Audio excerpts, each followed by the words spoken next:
Welcome to Point to Rise, your podcast that gives you permission to dream big, take messy action, and turn your talent into profit while turning your back on perfection. My name is Susanne, high performance and mindset coach, former international ballerina, profitable entrepreneur, and founder of Point to Rise, a movement designed to empower dancers. It is my mission to use my own story as an inspiration for today's generation of dancers.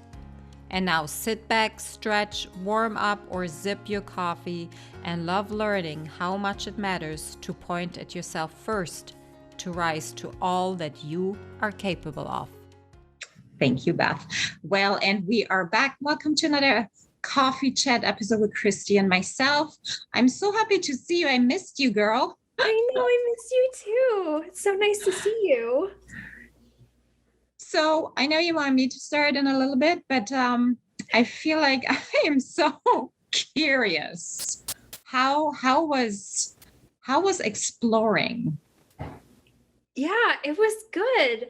It's a really fun time for both my husband Jay and I because we've been so analytical with decisions up until this point. And sometimes from that space, we have fears or anxiety that are underlying that we might not know as we try to navigate and make big decisions just logically and use our and I'm using air quotes for anybody watching the podcast, listening to the podcast. I'm using air quotes. We think it's logical in using the analytical brain to make big decisions for ourselves. But what Jay and I have really slowed down with the last month is the reflection of how often in the last handful of years we have made decisions with underlying fear or anxiety or a lack mentality.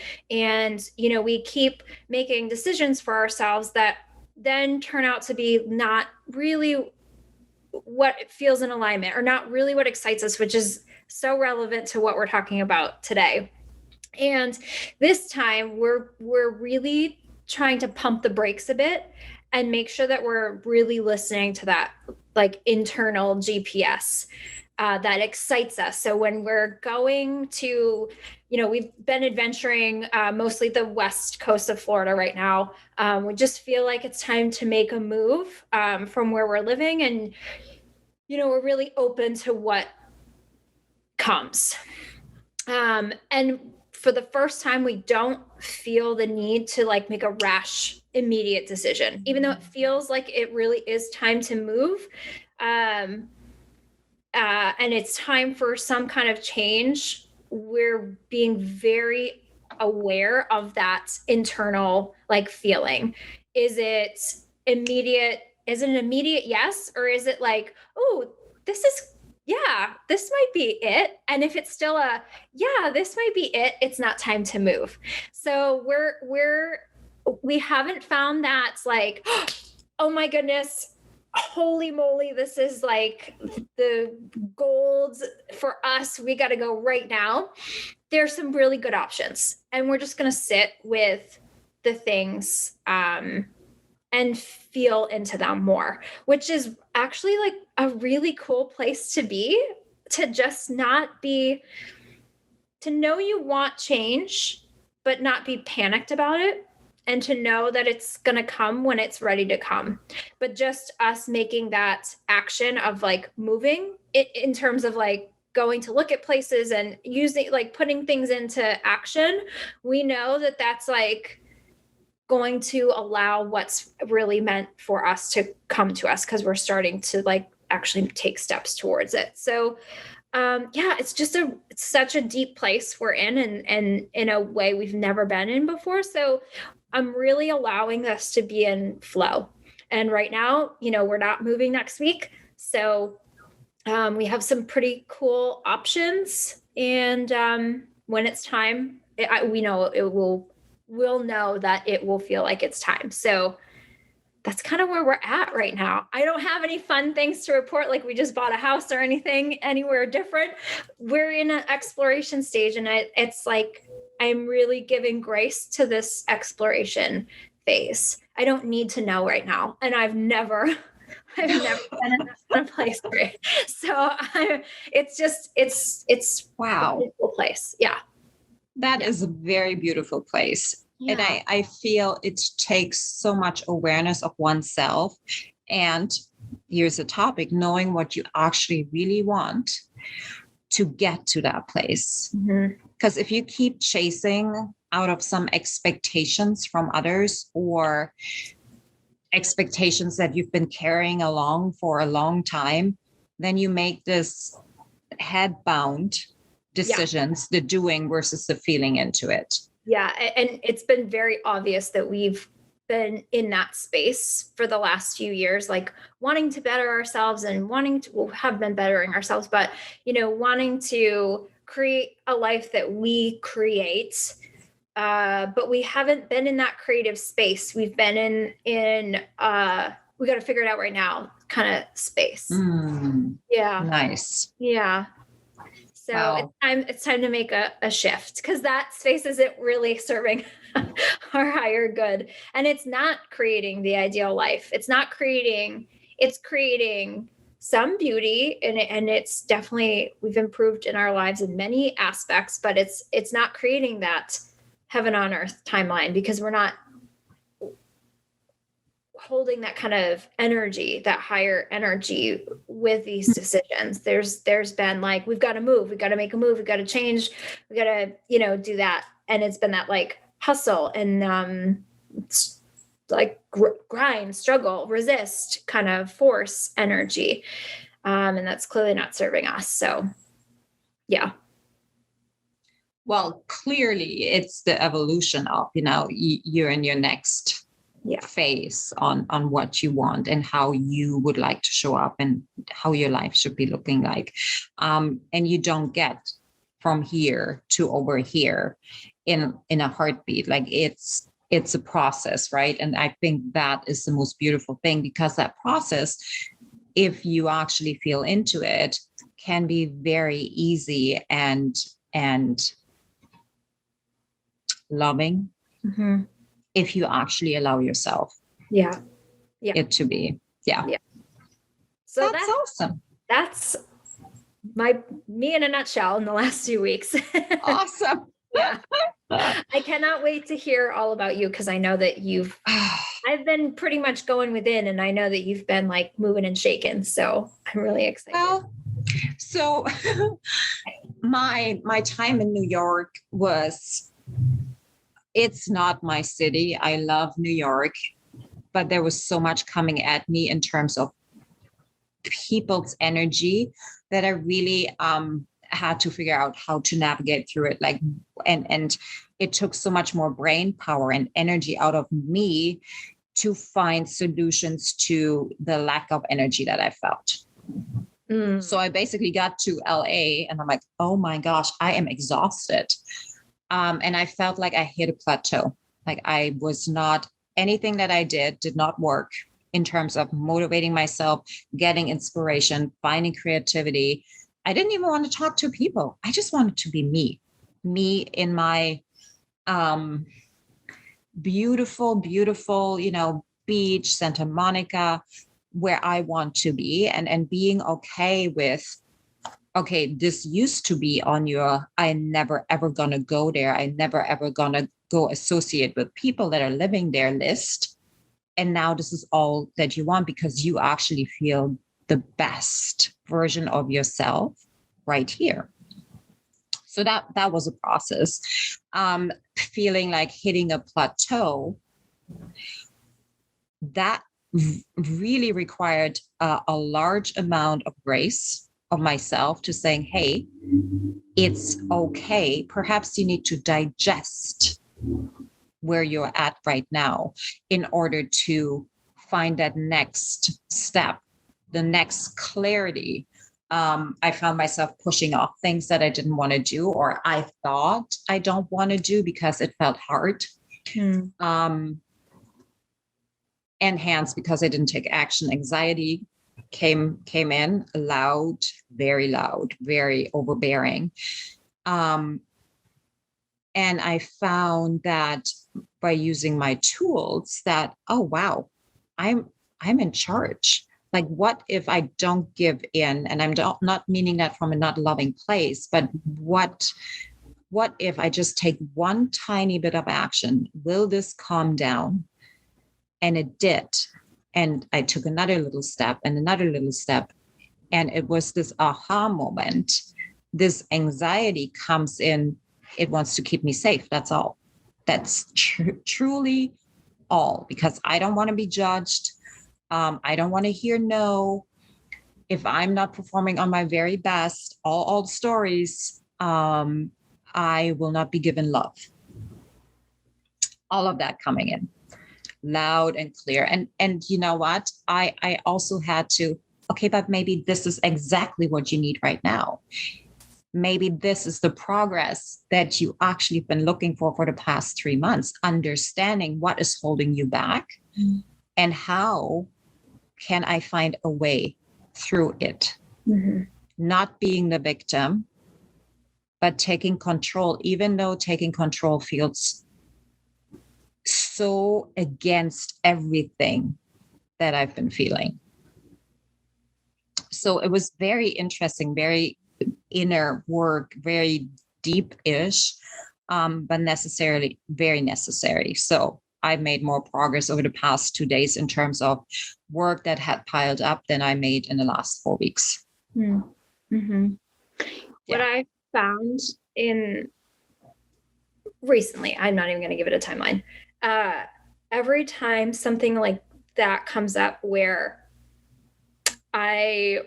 it's easy to play the victim card, for me, that's now been the cue to where is the lesson?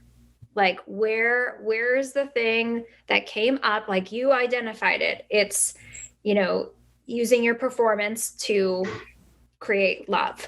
So once you can pinpoint that, you can now debunk it and call its bluff and get rid of it. So that's, for me, I feel the reason why there's been such massive shifts, like even week to week for me recently, is because now I use that as a tool, like where it comes up and where it's easy to blame somebody or something that happened to us, and we can like wallow in it, or we can say, well, what's the lesson? I wasn't ready to learn it then. Like if you have a flashback, because sometimes I can like feel where it stemmed from. I wasn't ready to learn that lesson then. So now that I can pinpoint it and identify it, what is the lesson and how can I work through it and forgive it, call it baloney, and send it on its way, and then move through it. And so that's been the thing that kind of was a missing piece for me for a long time, is the moving through it. So like when it's coming up, what am I here doing? Like, is it a task? Is it like, what is it when it's coming up? And to do all that other stuff. And I was doing all that other stuff, but then I wasn't actually like moving through the thing that brought it up in the first place. And I think that that's been really, for me, the way the shifts have really started to just like, they come, I can do it all. And I don't sit with it for days and weeks and months anymore. I can figure it all out and then go, okay, like, let's move through it. And then there's just a shift. And then that, for me, like, doesn't really arise as strongly anymore. It might pop back up and I can literally like just swat it away because it's already kind of been taken care of. So I don't know if that's how you're working, but I can relate to that. And then like that process for me has been monumentally helpful in my evolution lately. I also found that I had this expectation that once I dealt with it, that it won't pop up again. And I underestimated that all of these stories and beliefs that we have gathered over the past, I don't know how many years here on this earth, there are layers to them. Yeah. Meaning that once you have gained awareness of a story, it doesn't mean they just go away. This is a daily ritual. It's a daily, not fight, but a daily consciousness and awareness of, oh, what's triggering this emotion? Why did I react like this? And I think that's an ongoing process that always, always, always will be there. Yeah. At any given point. And to pivot into our topic today, that knowing what you want is so important. That's exactly the reason, because we can live somebody else's life very easily.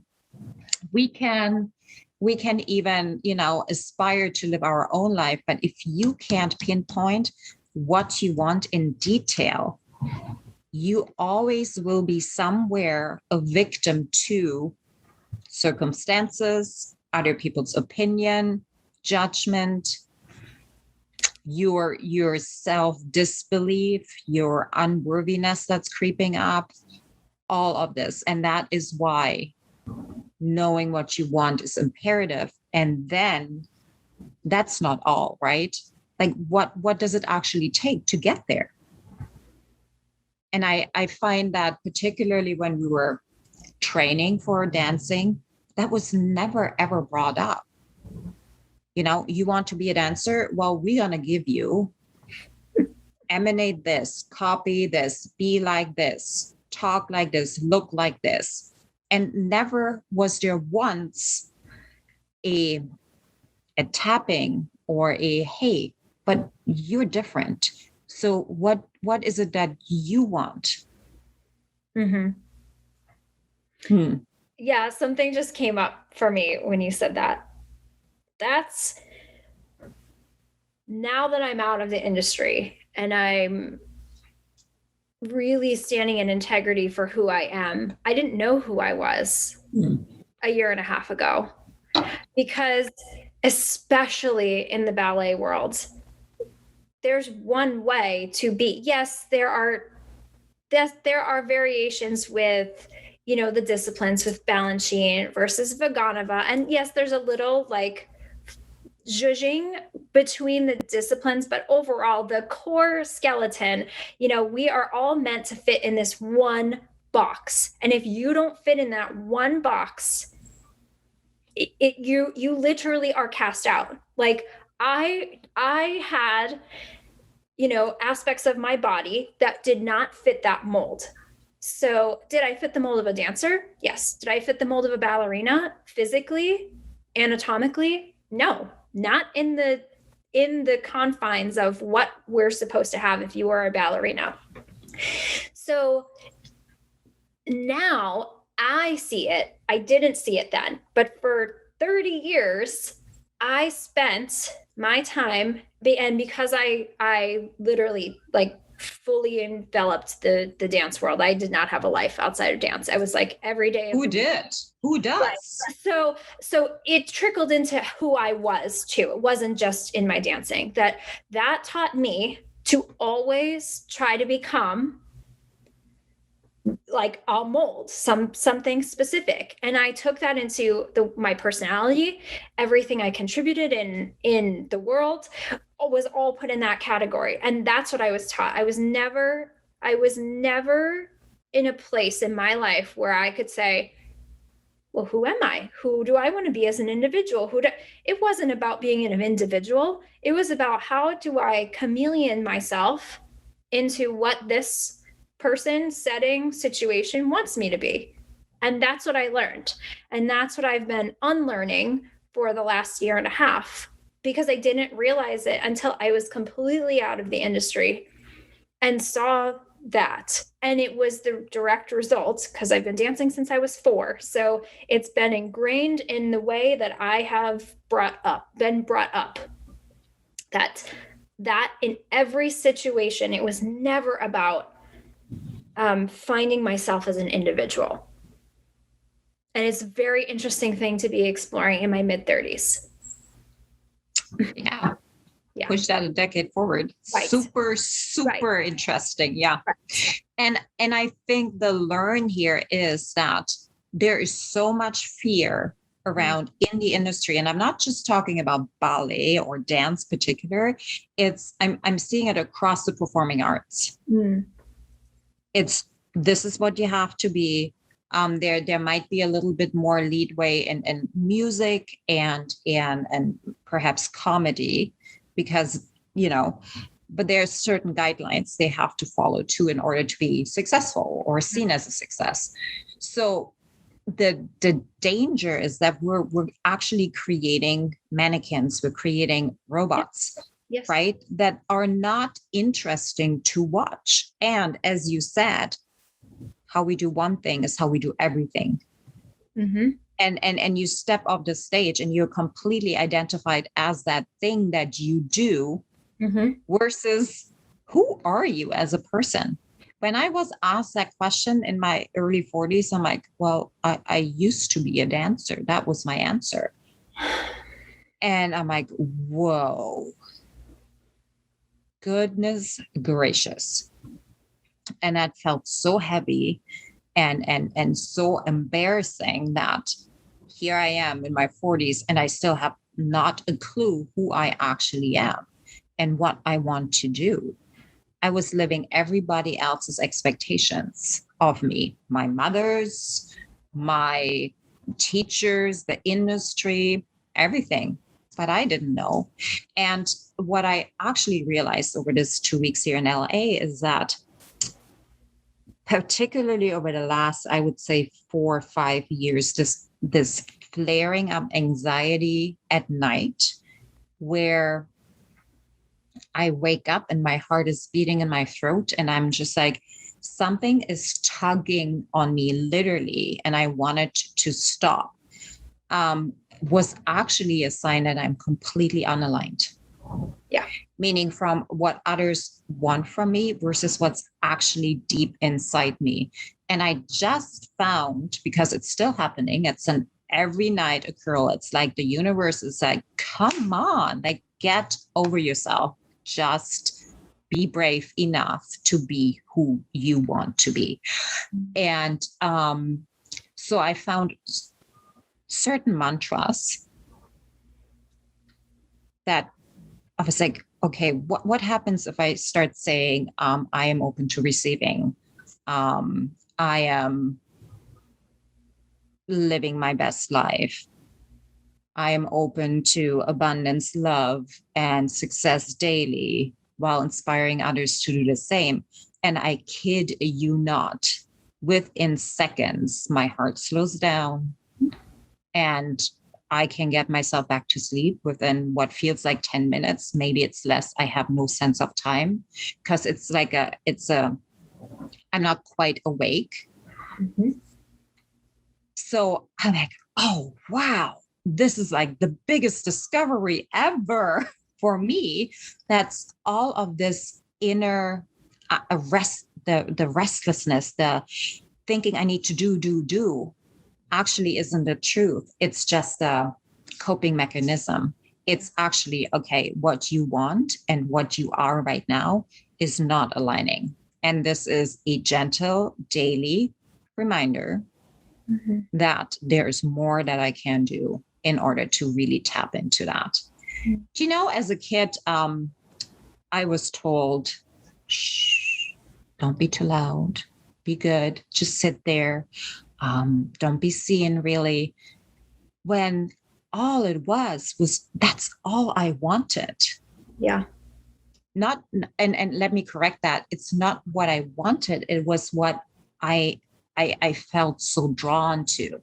You know, when kids say, okay, I want to be a paleontologist, like my son wants to dig out bones somewhere in Alberta.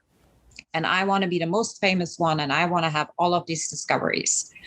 I've heard so many times, oh, you can't do that, from other parents, not to my son, but to like for me, for example, or to other parents to their children. And we take that for face value.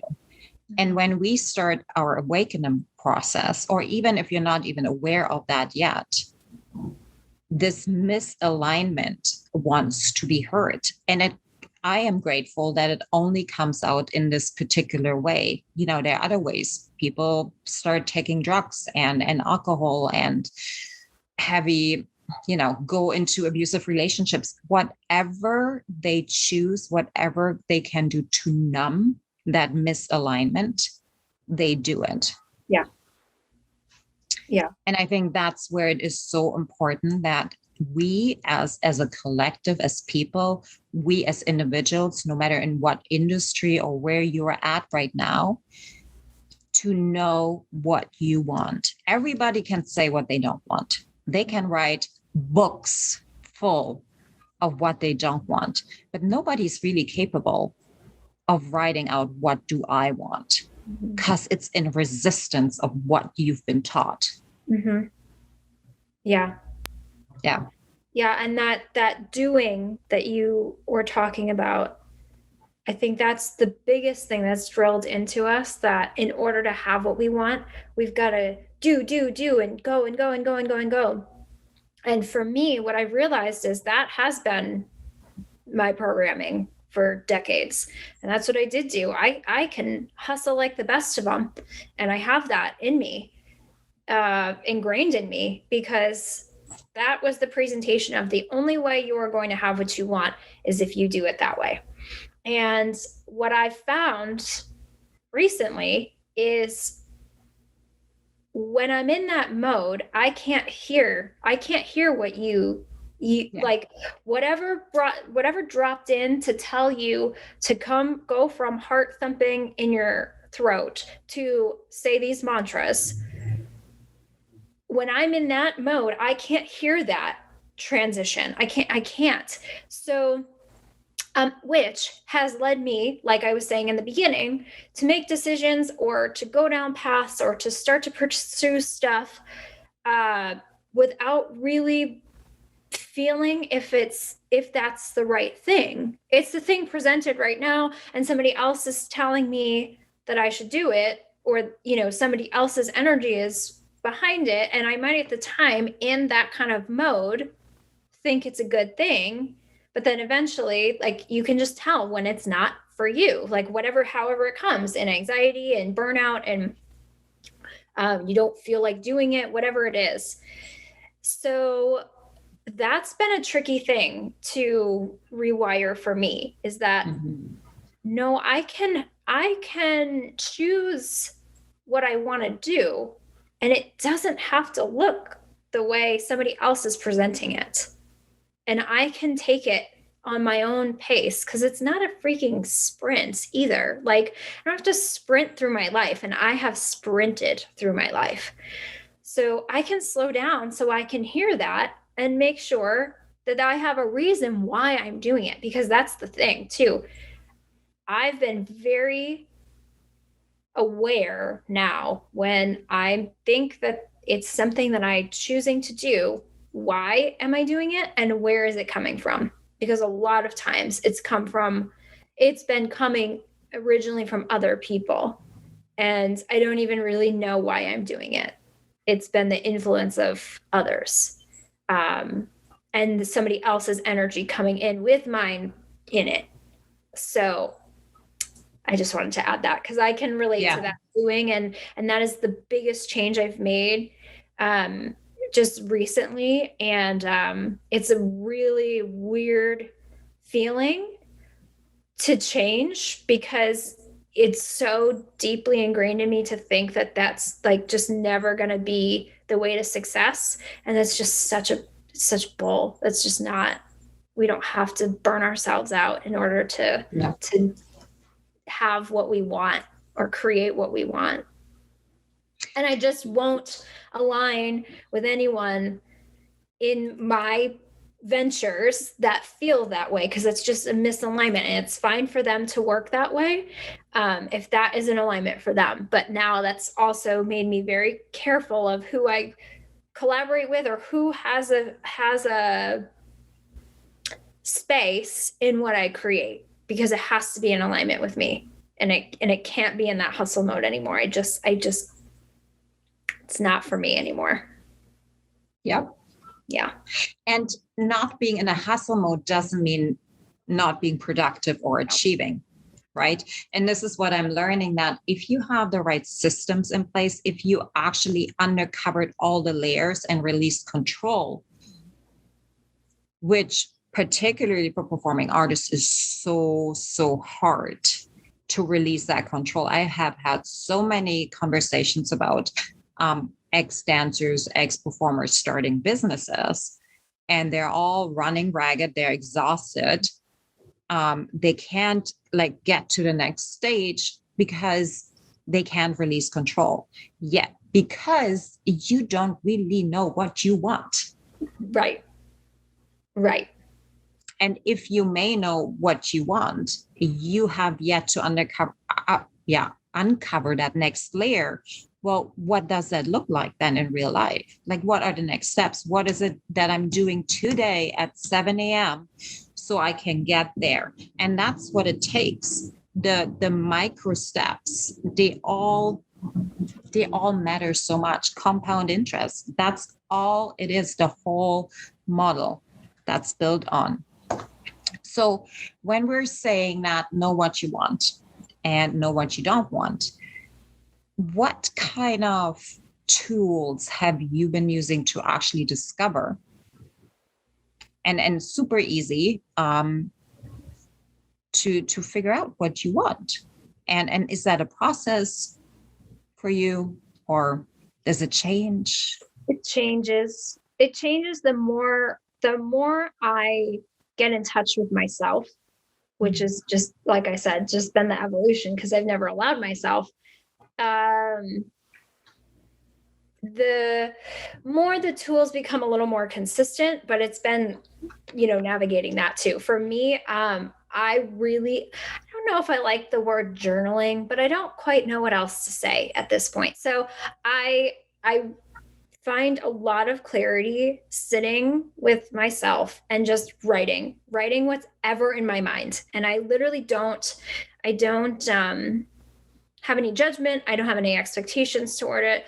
Every day, at least once a day, usually either bookends hours of my day, sometimes both.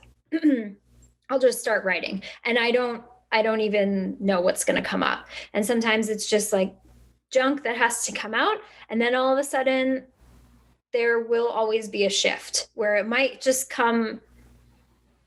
It goes from like being nonsense, like clearly coming from just my thoughts rambling, to like just a connection with some like deeper part of me. Mm-hmm. And I don't always have any clarity or answers from everything, but every time I do it, something comes up that is intuitive, that is reflective, that is something that just brings me peace of something I was thinking about that day. And that's been a really great tool for me to just not have a hamster wheel mind. Like sometimes you just got to get it out. Sometimes it's not going to be this, next huge, amazing idea that's going to turn into a business, but there's clarity that comes out. Mm-hmm. So that for me, and then hands down, meditation. I am in meditation at least twice a day. I also don't like to, what I've shifted from is trying to be so rigid. I'm a very high programmed to be a very rigid person. I could follow a agenda down to the 2-minute mark. If you gave me a 12-hour agenda, I used to be able to, that was like what I thrived on. And now I don't do that. So the meditation is definitely daily, because that is how I can be in peace during the day. And that is how I can stay in that heart space through work or through, dreaming or whatever, and not be in my mind. But it's come to be a multitude of times throughout the day. And what I've learned too is, all of this journey doesn't have to be so, it doesn't have to be so rigid. It doesn't mean that you're sitting cross-legged, upright with some kind of music in the background and you're there for an hour. That doesn't mean, you can be at a stoplight and go into meditation, like not with your eyes closed, but you can get yourself in that headspace for a light cycle. So sometimes it's just that too. It might only last 30 seconds. It might be when I'm waiting for my coffee to brew and I just stand there and I notice my breath, or I notice my like feel my body and pay attention to where I'm at right now. What is it like? Is my heart thumping in my throat, or do I feel at ease? Those are the things. And I also speak to myself more, which some people, I might have lost you all at some point, but I ask, like, what do I need today? Yeah. What do I need? Like, what do I require today? Is it a nap? Is it more exercise? Is it to go read a certain book? Because sometimes it'll be like that. It might not come immediately, but throughout the day, all of a sudden it will be like, hey, remember that book that you didn't finish? You should pick that back up. And then there's something in that chapter that I opened that is relative to my life right now. So it's those type of things that when I've started to quiet down, it's actually making navigating my life so much easier, because I've allowed myself to kind of be like the word beacon's coming in. I don't know if that's it, but like a receptor. I'm open to receive. Yeah. To being helped. I don't feel like I'm a insignificant human that's alone by herself with no self-worth, not knowing what to do in the world anymore. And I did feel like that.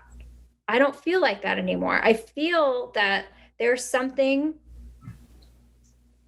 greater in me that's able to know what's in my best interest from day to day. And I don't have to know. I think that's also the biggest thing too. Like right now, I'm in a feeling stage. Like I don't have a clear, I know what I want to do for the next 10 years and I'm like going for it. That's okay. I've had so much change in this last year and a half for me that I'm good to be in a place where it's time to take it a little slower and to receive more, so that I really am, for the first time in my life, able to say, I know what I'm doing and why and who it's coming from. And I really want to be clear on that. And I really want to give myself that time of this transition, because I'm grateful for the dance industry being in my life for 30 years, but there's a lot about it that really requires some rewiring for me to be in this space. So yeah, I'm giving myself that grace. And I want to add to this that you will be greeted with the most resistance you can ever imagine. Mm-hmm. And that resistance is not that loud. It will just show up in you getting up and going to the fridge for the 500th times, or go take a shower, or go on Instagram, or look at your phone. So be aware of this resistance, because it's new. Yeah. You are rewiring, you are letting go. And the stuff that we have acquired really wants to be heard and wants to be there, mm-hmm. and wants to have power off, the reign over. So the resistance will be yucky. Mm-hmm. Yeah, it won't feel good. But as soon as you start, it will go away. Yeah. And that is literally all it takes. Even asking yourself the question every single morning, what do I need today? What do I want today? Like it can be even like the tiniest thing. Like, I want a coffee from this coffee shop. Great. Awesome. You know one thing. Now repeat that. Get used to feeling worthy of